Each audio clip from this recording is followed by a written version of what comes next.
In this video I'm going to demonstrate scone based pizza swirls, so using a scone dough rather than a bread yeast dough. For this dough you'll need 250 grams of self-raising flour. It does have raising agent in it, but we want to give it a boost, so we will also add some baking powder. You also need 50 grams of block margarine or butter, so that's hard from the fridge so that it's easier to rub in, 125 mils of milk and a pinch of salt. The first step in making your scone dough is to sieve 250 grams of self-raising flour into a large mixing bowl and add the baking powder, so that's half a teaspoon of baking powder, so that will help it rise. Self-raising flour does contain some baking powder, but not enough, and it's an unknown quantity really, so we add baking powder too. Now the baking powder, when it becomes moist, so once the milk makes contact with the dough, will actually start a chemical reaction which produces carbon dioxide gas. That gas produces gas pockets in the dough when it's cooking in the oven, and that will make your dough rise. The next step is to add 50 grams of block butter or margarine. Now I cut that into smaller chunks so that it's easier to rub in. So we want the fat molecules to form a layer around the flour molecules to prevent too much liquid reaching the gluten and gliadin proteins in the flour, to then keep it fairly short and crumbly. We use self-raising flour, which has a low gluten content, a low protein content as well, compared with plain flour or strong plain flour, which is used in bread.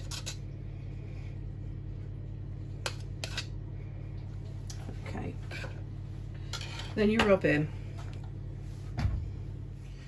Now the rubbing in of fat to flour is thumb across fingertips, keeping your fingertips in contact with the mixture, no palms, so we shouldn't have any dirty palms. So the thumb just across the fingers like that to just rub in. If you notice, I'm lifting the mixture up. There is some dust being produced because the flour is very powdery, but the thumb across the fingers to actually rub in. You keep rubbing in until it resembles breadcrumbs.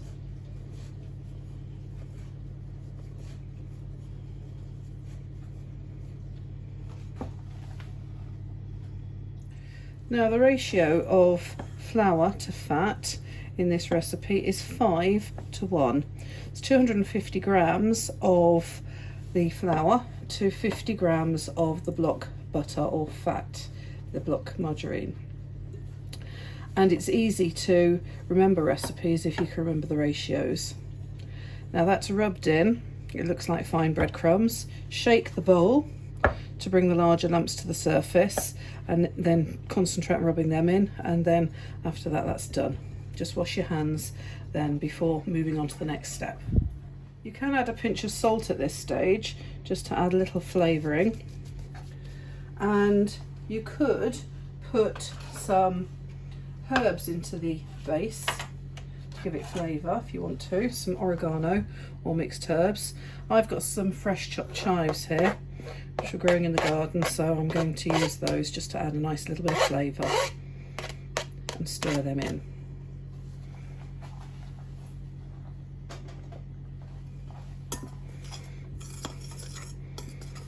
Don't want too much of anything, it's all in moderation with this recipe. Okay, then add 125 mils of milk. So it's 125 millilitres of milk. That's going in gradually, make a well in the centre. Use a palette knife to stir, or you could use a table knife just to stir that in. Don't add it all at once. Flour will have different absorbency depending upon the atmospheric conditions. On a very wet day, you'll need less liquid to add to a recipe than possibly on a dry, sunny day.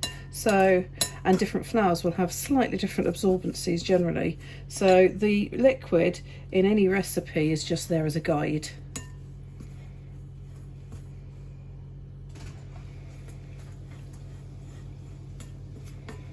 So just stir that in until it forms a dough. That's all gone in this time, but sometimes I make this and it doesn't need all of the liquid at all. So once we get to this point, we can use our fingers to pull the dough together. The mixture shouldn't be wet and sloppy, it should just be sticky enough, so slightly tacky like a Pritt stick, so that when you actually pull it around the bowl, it cleans the bowl as you go. So that's the right consistency. So it's soft, okay, but it's not wet and sloppy. You next transfer your dough onto a floured surface, like so. I tend to sort of just dust it all over in flour with flour dredgers. You can shake the flour, but be careful the lid doesn't pop off. You want it into a rectangular shape.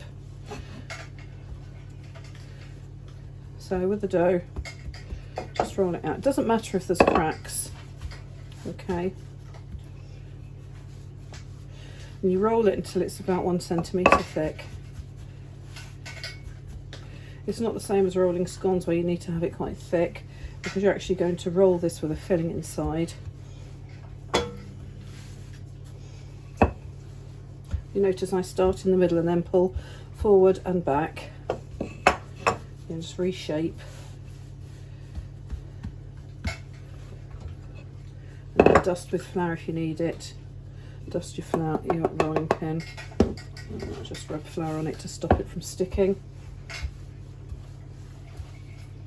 I generally use my baking parchment from my baking tray as a rough guide for the size. It doesn't have to be perfect, but near enough is a good size. And keep the edges as square as possible just by pushing the dough against just the side of your hand. Okay, because if it's uneven in shape, what's going to happen is the whole thing will be uneven. Okay, now we put the fillings on at this point, and it's up to you what fillings you use. I have used barbecue sauce before now. Tomato sauce is a little bit runny. Puree is perfectly fine.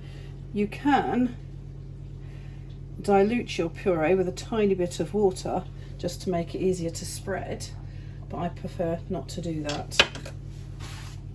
For the filling, you can use tomato puree or any other type of sauce like barbecue to give it a nice different flavour. I've got 50 grams of grated cheese. I'm going to add a little shake of garlic salt and some oregano, and I've got some chopped jalapenos and a lot of cooked bacon, and it's chopped up very finely, and some chopped onions. Okay, but the filling is really down to you and personal preference. However, a tip would be not to have too much filling, and also make sure it's finely chopped too. Okay, and you can, with a tomato puree, mix the tomato puree with a little bit of water and stir the herbs into that, which will allow you to spread it on. But I prefer to do it a more traditional way and just sprinkle. Okay, so I'm going to sprinkle a little bit of garlic salt if it comes out.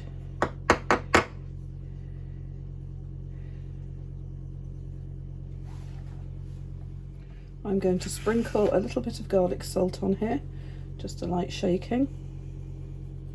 I wouldn't put chopped garlic in here or crushed, because it's going to be difficult to spread. So a little bit of garlic salt and a sprinkling of oregano. You could mix this in with the tomato puree and spread it on that way. It's totally up to you. And how much or how little you put on in terms of herbs is down to personal preference. Some people like herbs, some people don't. Okay, so that's the herbs. Then a sprinkle of onion. Now the fillings that I'm putting on, I'm not putting on too close to the edge because they'll get forced out. and they're just being dotted around.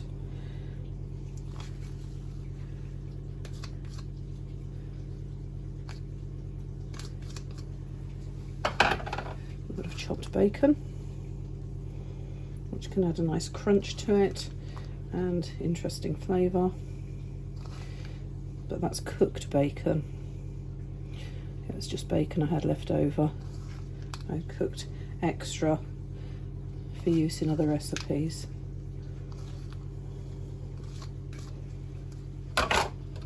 And the jalapenos.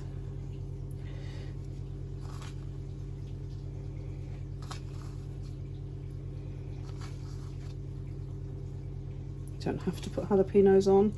This is really a personal preference for fillings. You can put whatever you like on and make it different every time.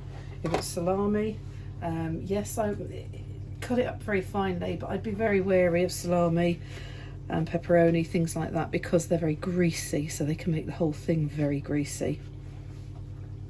Also add a little bit of sweet corn, about a tablespoon measured here. But you can see there's lots of flavour, but not much of it. The filling has to be really carefully considered, because if you overfill it, you're going to end up with something that's very difficult to handle at the end. And then sprinkle the cheese on.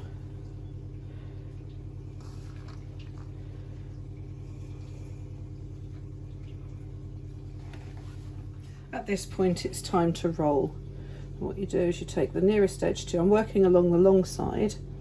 I've done this deliberately this way round because it gives you plenty as a result, and you just roll it like so.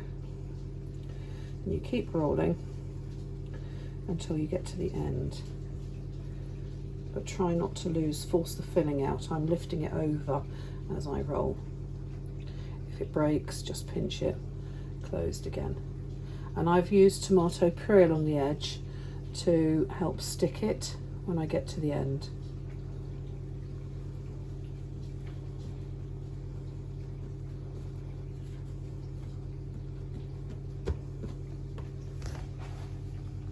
At this stage, we've got a nice seal here. Just press it down and roll it over to get a nice shape. Now, I've transferred this onto a chopping board now at this point, because you want to cut it up, and if you cut down onto your worktop, you're likely to mark your worktop. Okay. At this point, you know what want to cut. You can use a palette knife. A palette knife will cut through nicely. 2 centimetre even sections. So you're looking for consistency at this point.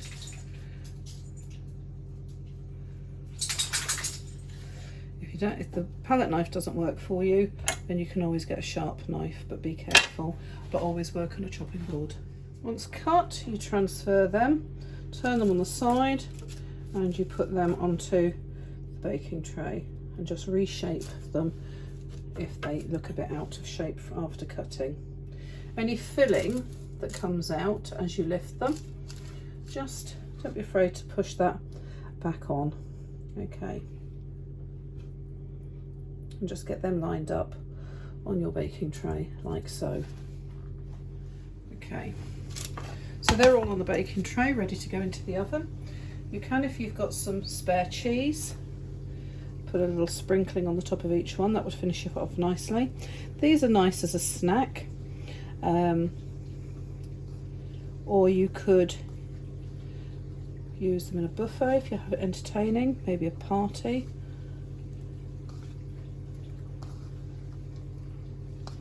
And just pop them into the oven when you're ready. And they cook in the oven for about 12 to 15 minutes on 200 degrees C, gas mark 6. Once cooked, take them out of the oven. They'll be firm, softish but firm. Okay, set all the way through.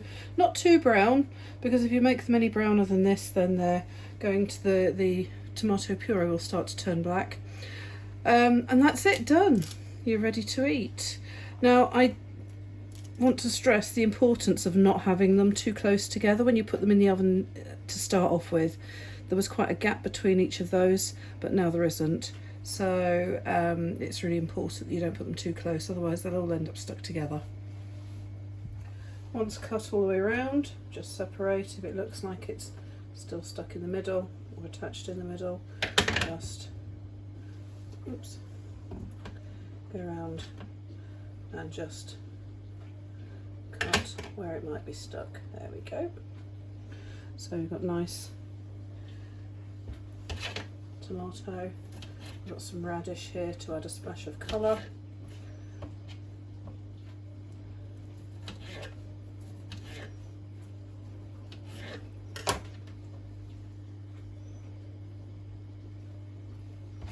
It's always nice to present food in an interesting way.